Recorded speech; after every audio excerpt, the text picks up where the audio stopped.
যদি দুটি সাবজেক্টের একটিতে নো বা নট থাকে তাহলে ভার্বটি নো বা নটের পূর্ববর্তী সাবজেক্ট অনুযায়ী হবে। ফর ইনস্টেন্স, উদাহরণ, you not I be guilty, আমি নই তুমিই দোষী। এখানে নটের পূর্ববর্তী সাবজেক্ট ইউ, অতএব ইহা অনুযায়ী ভার্ব বসাতে হবে, মানে ইউ এর সাথে আর বসে বি এর পরিবর্তে। He not you be responsible for this, তুমি নও সেই ইহার জন্য দায়ী। এখানে নটের পূর্ববর্তী সাবজেক্ট হি, অতএব বি এর প্রেজেন্ট টেন্সে হবে ইজ, কারণ হি এর সাথে ইজ হয়। থ্যাংক ইউ সবাইকে। কোনো কাজ পূর্বে শুরু হয়ে এখন পর্যন্ত চলছে বোঝালে ভার্বের প্রেজেন্ট পারফেক্ট কন্টিনিউয়াস টেন্স হয়। এক্ষেত্রে ফর বা সিন্স নির্দেশক হিসেবে থাকে। ফর এক্সাম্পল, উদাহরণ, আই স্লিপ ফর 3 আওয়ার্স। এখানে 3 আওয়ার্সের পূর্বে ফর থাকার কারণে ইহা একটি প্রেজেন্ট পারফেক্ট কন্টিনিউয়াস টেন্স হবে।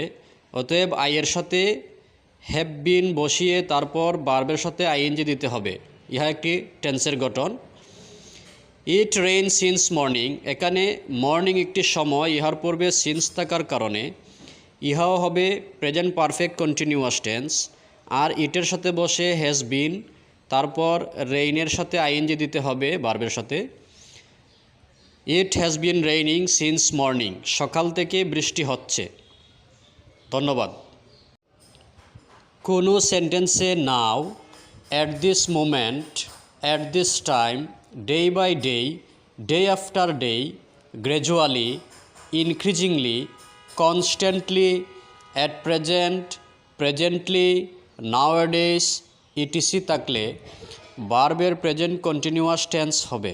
যেমন, I live in Sylhet now. এখানে নাও থাকার কারণে ইহা হবে প্রেজেন্ট কন্টিনিউয়াস টেন্স।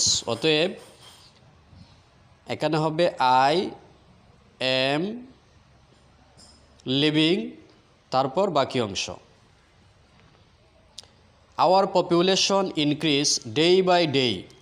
এখানে ডে বাই ডে ফ্রেশটি থাকার কারণে ইহা হবে প্রেজেন্ট কন্টিনিউয়াস টেন্স।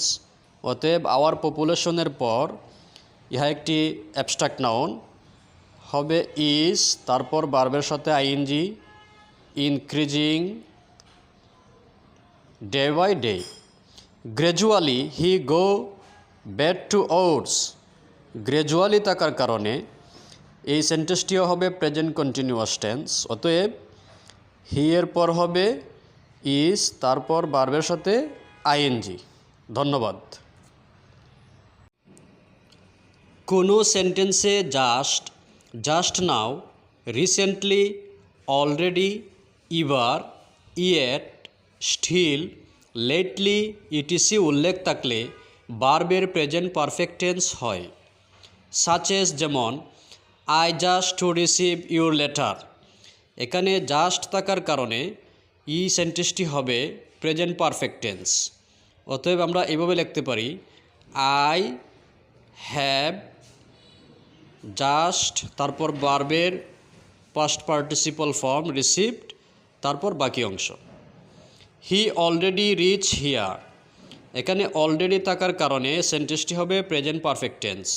গঠন অনুযায়ী হি এর পর দিতে হবে হ্যাজ, তারপর এই অ্যাডভার্বটি দিতে হবে, তারপর ভার্বের পাস্ট পার্টিসিপল ফর্ম রিচড দিয়ে তারপর বাকি অংশ। ধন্যবাদ। কোনো সেন্টেন্সে সময়ের পূর্বে সিন্স বা ফর থাকলে উক্ত সেন্টেন্সটি প্রেজেন্ট পারফেক্ট কন্টিনিউয়াস টেন্সে হবে। অর্থাৎ সাবজেক্ট প্লাস হ্যাভ বিন অথবা হ্যাজ বিন প্লাস ভার্বের সাথে আইএনজি, তারপর বাকি অংশ। ফর ইনস্টেন্স, উদাহরণ, the boys play for an hour. এখানে সময়ের পূর্বে ফর থাকার কারণে সেন্টেন্সটি হবে প্রেজেন্ট পারফেক্ট কন্টিনিউয়াস টেন্সে। অতএব দ্য বয়েজ প্লুরাল হওয়ার কারণে দ্য বয়েজ লেখার পর আমাদেরকে দিতে হবে গঠন অনুযায়ী হ্যাভ বিন, তারপর ভার্বের সাথে আইএনজি, তারপর বাকি অংশ। I read the book for 2 hours. আমি 2 ঘন্টা যাবৎ বইটি পড়ছি। এখানে টুয়ার্ডস নির্দিষ্ট সময়ের পূর্বে বা অনির্দিষ্ট সময়ের পূর্বে ফর থাকার কারণে আমরা ইহাকে প্রেজেন্ট পারফেক্ট কন্টিনিউয়াস টেন্সে নেব। অতএব আই এর পর দিতে হবে গঠন অনুযায়ী হ্যাভ বিন, তারপর মূল ভার্বের সাথে আইএনজি।